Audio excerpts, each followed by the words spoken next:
Words appear. WB Games presents a NetherRealm Studios production. An old man stands in front of a caravan near a crowd. My friends, your patience is about to be rewarded. For I have saved the best for last. I have recently discovered a cure-all of unrivaled potency.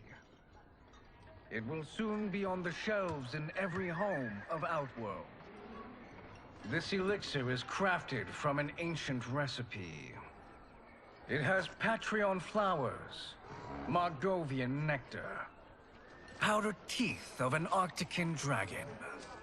All this and more, infused with powerful Lycorian magic. There is a village in the next canton over, where everyone has purchased this miracle cure. Overnight, all diseases, even Tarkat, have disappeared. Now, magic this potent is expensive. And I am sure you're asking yourselves, can I afford it? But the true question you must ask is, can I afford to be without it? You lie, Shang Tsung. Your cures are useless. The crowd parts for a bald man as he strides to Shang Tsung, fists hanging at his sides. I'm sorry. You are? Someone fool enough to have believed you. My daughter was dying when you came to my farm. You promised a miracle, and I gave you all I had. But only days later, she was dead. That is impossible. My magic could not have failed her. There was no magic! I took your elixir to an Imperial mage, and you know what she said? The bald man snatches a potion from him and throws it down. It's nothing! Just Bourgeois tea! The mage is mistaken, kind sir. My elixirs are of superior quality. Their efficacy is guaranteed. The bald man flings him to the ground. Shang Tsung raises his hands as the crowd closes in around him. Lightning flashes over Shang Tsung's caravan at night. Lamplight pours out from it. Shang Tsung emerges from a door in his caravan, a small case in one hand. He slowly takes a seat on the small wooden stairway leading from his caravan door. He opens the case, revealing a mirror inside. He squeezes his eyes shut, then reaches for his head. His long gray beard drops to the muddy ground. Shang Tsung regards his reflection, now younger, beardless, and with shorter hair.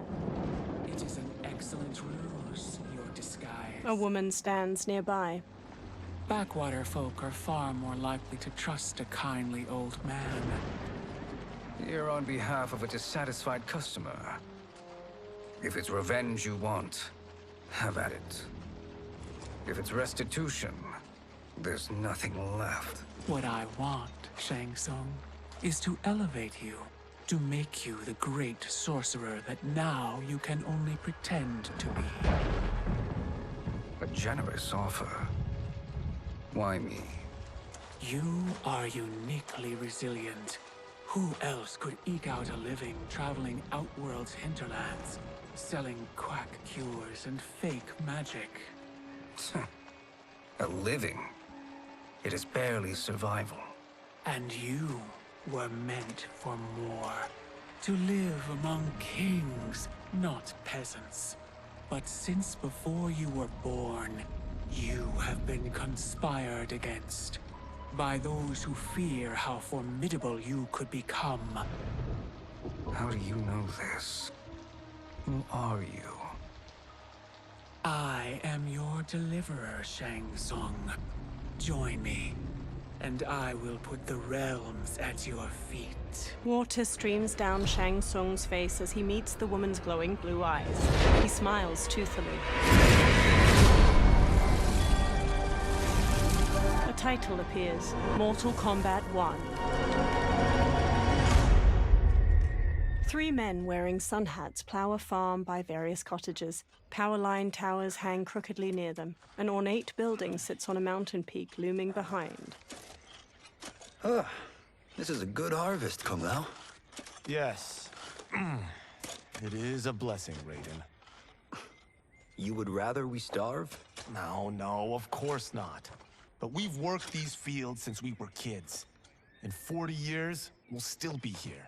Stooped and feeble like Old Man Wei. An old man glares at them and spits. Kung Lao waves. As long as I've known you, you've dreamed of leaving Fengjiang. Why can't you be happy here? Our ancestors fought in great wars. They died with honor and glory. Stories of our great adventures will be passed down for generations. It may not be glorious, but what we do helps the village thrive. I know. But is it so wrong to want some excitement? If that's what you want, may I suggest a bet? Dinner at Madame Beau's tonight. Last to fill their cart pays. You work faster than me? Ha! Since when? You're on, Raiden. Kung Lao and Raiden both smirk while they shake hands. The two men pass the day harvesting cabbages from their field and throwing them into separate carts. Kung Lao wipes sweat from his brow, then quickly pushes his cart with Raiden down a dirt road to the cottages. A woman uses a kettle to pour tea into a pair of small porcelain cups on a table in a crowded restaurant.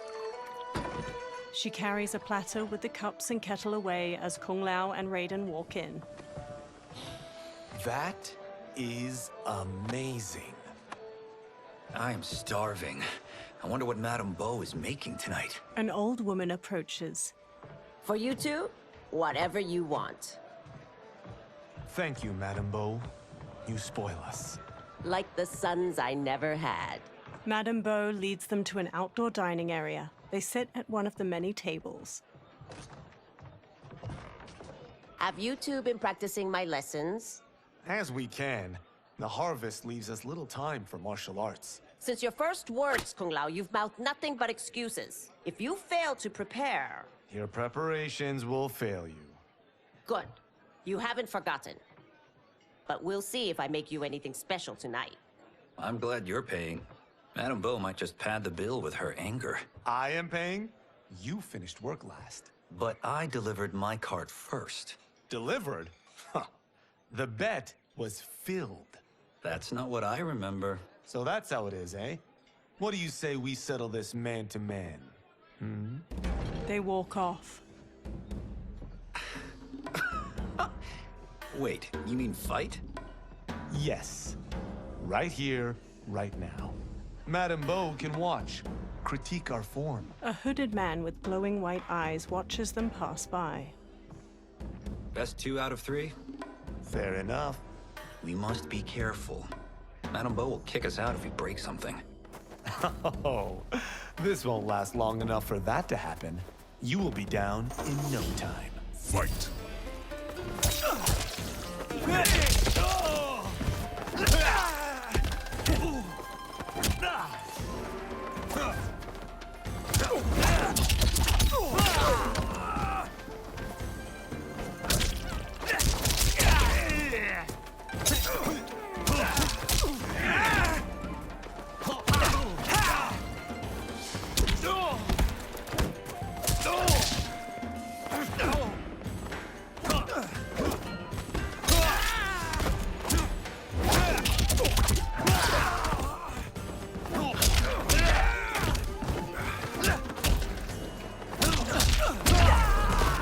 Must we go another round?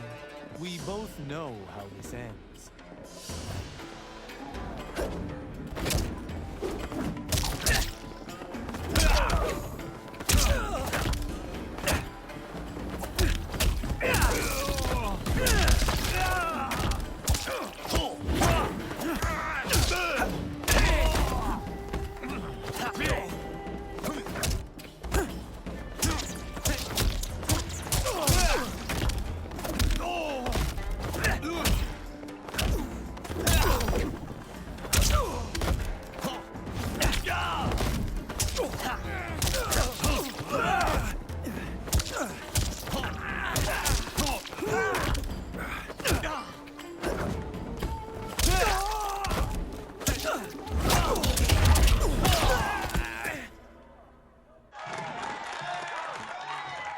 Kung Lao bows to the watching crowd while Raiden kneels. Kung Lao helps him up.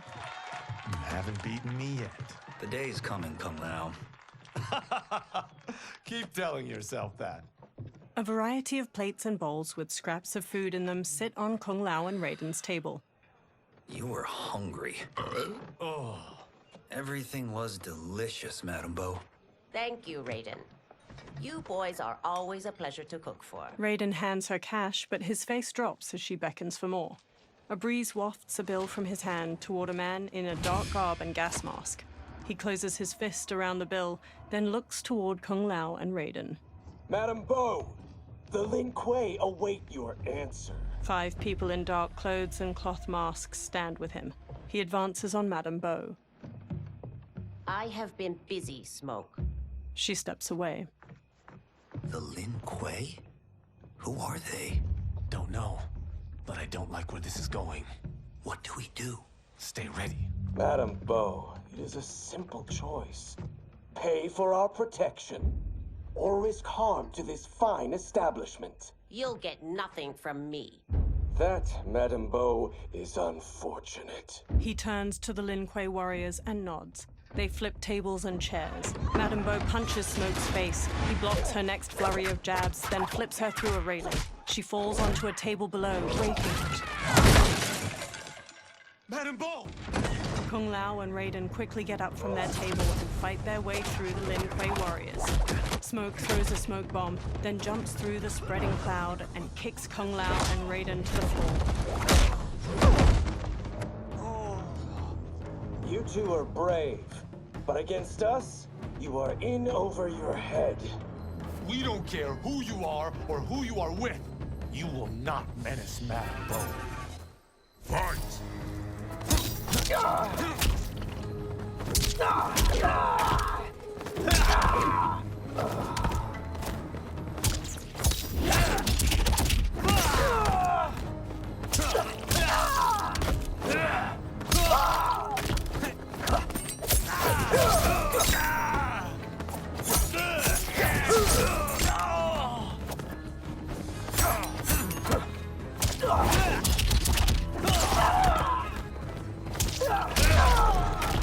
You picked the wrong person to extort, ruffian.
Now who's in over his head?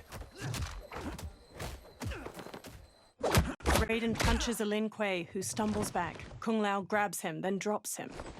This was you? Honestly, I'm surprised.